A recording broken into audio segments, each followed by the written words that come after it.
Hey, it's MK, and I am here with day 23's SAR Advent Calendar Giftie, and I actually almost forget to share with you guys what the giftie is. So I am bringing back this little compass thing to see if it can make it on another layout. I also have this really cool marble stamp that I got from Kaisercraft ages ago, and then also this indigo blue crosshatch wonderful stamp. I wish it was a little bit bigger, but you know what? I love it anyways. I also love this Bubbles background by Indigo Blue. I want to try a technique that I saw on their website just to see if I can do it. So perfect time to do it is on a layout. I also have a couple bits and pieces from Pear Tree Cut Files, a couple acrylic pieces, as well as maybe these titles. It's a flare set that creates a title, or I have this title here. This one is an acrylic piece that is from my shop, but it was an exclusive for my Wyoming retreat.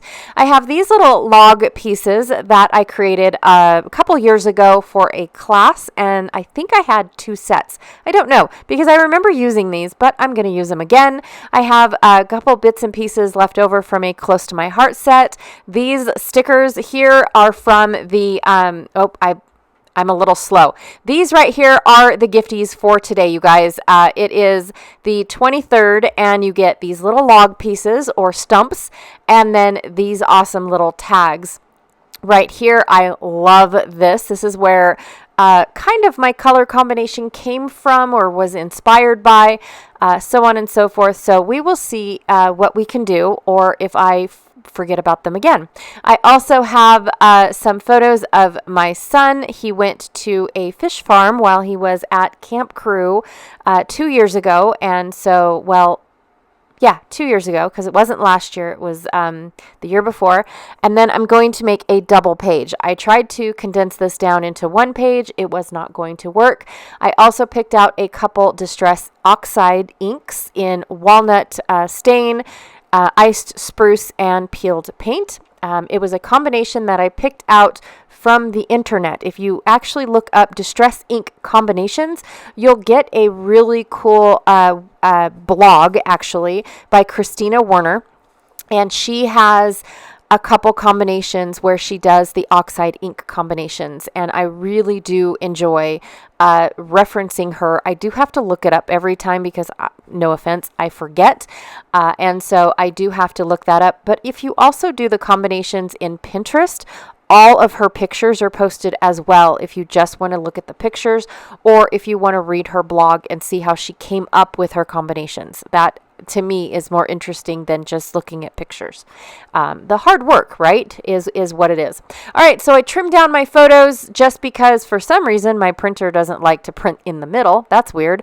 But I do end up getting where one white spot is a little thicker than the other. So I trim them all down, and then I'm tracing out so I don't have to over stamp my layout. So the technique that I wanted to try is where you put the ink on the stamp and then you spritz it with water. It is very, very messy, not gonna lie, but my glass mat is amazing for this type of thing because I can just do everything on the glass mat and wipe it up. Easy peasy. Just absolutely love that effect. Okay, so far I like it. It's not exactly, I don't think I used as much water as the original poster did. But I still really like it. I wasn't sure. I wanted to kind of play it safe before going all out. Plus, I'm not using mixed media paper. I'm still using Close to My Heart White Daisy cardstock. And now I am stamping my marbled background in walnut stain. And then I'm going to do the same technique with this super cool, what did I call it? It's almost like a plaid using the peeled paint. And so I definitely went overboard on the water for this one because I didn't really want those harsh lines of it being so square. Like I said, I wish this stamp was just a little bit bigger. I wish the entire image was about a 4x4 stamp instead of the little, it seems like it's a 2x2. But I still love the design. I really, really do. Okay, so to soften some of the edges, I'm just taking iced spruce and using the wrong ink blender. I realized that at the very last minute, and I had already saturated my blender tool with this color, but it is a-okay. So I'm going to go ahead and go around with the ice spruce and then very gently, very lightly go around with the walnut stain just to darken it up a little bit more, and I love it. At first, I was thinking, what on earth am I doing to myself? Especially after I added all the other colors on top of the stamping. I didn't really like it. I wasn't too impressed with it.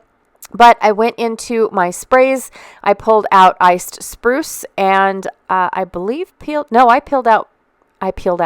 picked out peeled paint. So all the ink is peeled paint. I did not do a double splattering of two different inks. Everything is peeled paint, the oxide peeled paint. I don't really have a whole lot of the distress ink in sprays.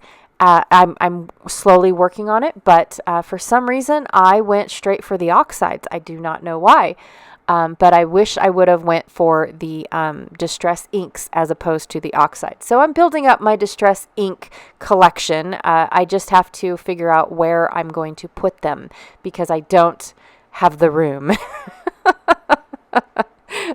My allotted space is taken up, so I either need to pick and choose which sprays I want to destash, or figure out what I'm doing with my sprays.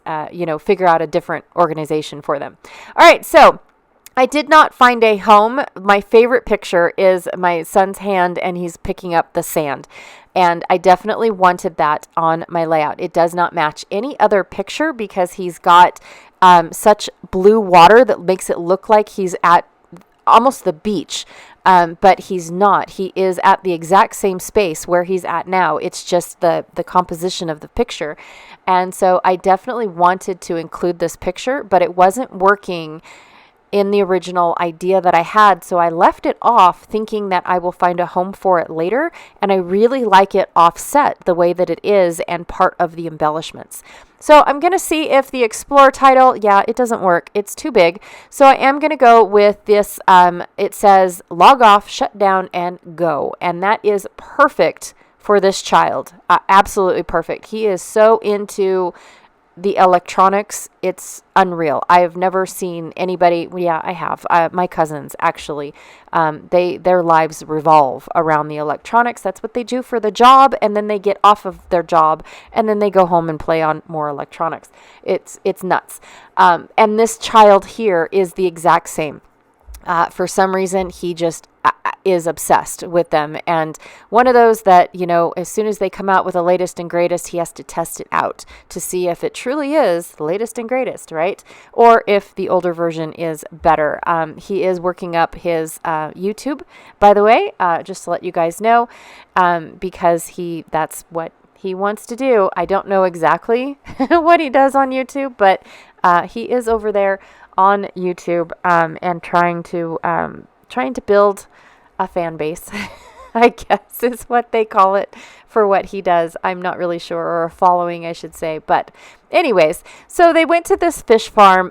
They actually went to the hatchery, picked up the fish, and then followed the fish all the way over to the lake. And then they got on the boat and rode the boat a bit and all that good stuff. So they actually got to see and watch how lakes are filled with fish, and it is kind of cool. He was super stoked about it.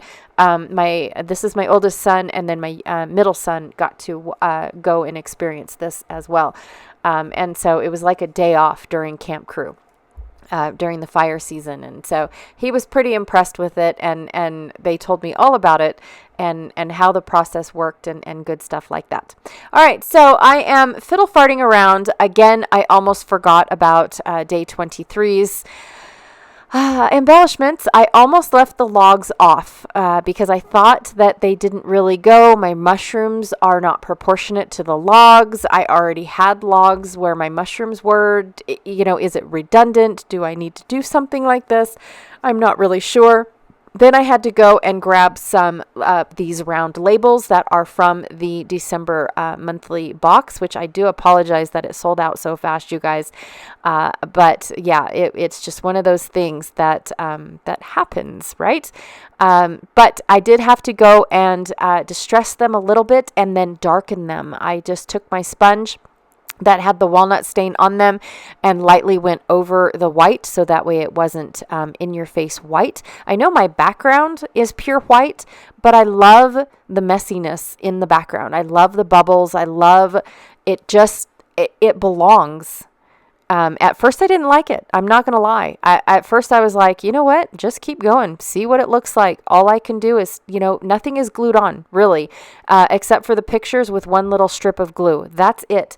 Everything else is just laid out and seeing if I still like it and if it all flows together. And really it does. I really like how the background matches the photos without even intentionally attempting to do that, to be honest. So I almost forgot about my my little leaves. These leaves are from Advent Calendar Numero Uno, the very first Advent calendar that I ever put together for you guys. And these are the last of my leaves. And so I was able to put them on, I want to say 5 or 6 layouts, you guys. So that was super fun being able to finish those off. And then these little bits and pieces are from a close to my heart set. I do not have a clue which one. I want to say it was from their set for the National Scrapbook Day or weekend, and they had a special kit. Actually, I think they had 4 special kits, and I picked this one. I think. I don't quote me on that one. But I really like all of the arrows. I wasn't sure if bringing in stars and hearts would have worked with this layout because there's really no other stars. There's really no other hearts, but the arrows are perfect because of the title. It just says go. And so the arrows create a flow again with the rest of the layout. And so I thought that was pretty cool. Now I do apologize. I did not share with you guys the close-up that I usually do, or as Janet calls it, I pray to the camera gods. I did not do that. It's my children are off for the holiday, and I just constantly am getting interrupted. And so when I turn my camera off, it's hard to remember to turn it back on because I've got a million things going on during this time of the year. So here are the close-ups of my layout. Everything is glued down and approved, and I absolutely love it. I really, really do. I hope you guys are enjoying the Advent calendar this year. I really had a blast putting it all together, and I'm having fun mixing up the days. Like the last, what did I do? 2, or am I on number 3? I don't remember. But the last couple, I've done them in groups, like the first couple days are all the same combination of things, and so I'm really enjoying having it all mixed up like this and it being a surprise. And yeah, it's just great. All right, you guys, thank you so much for hanging out with me again. I truly appreciate it. Every time you come and check out and see what I'm up to. Yeah, I will check you guys all later. Bye.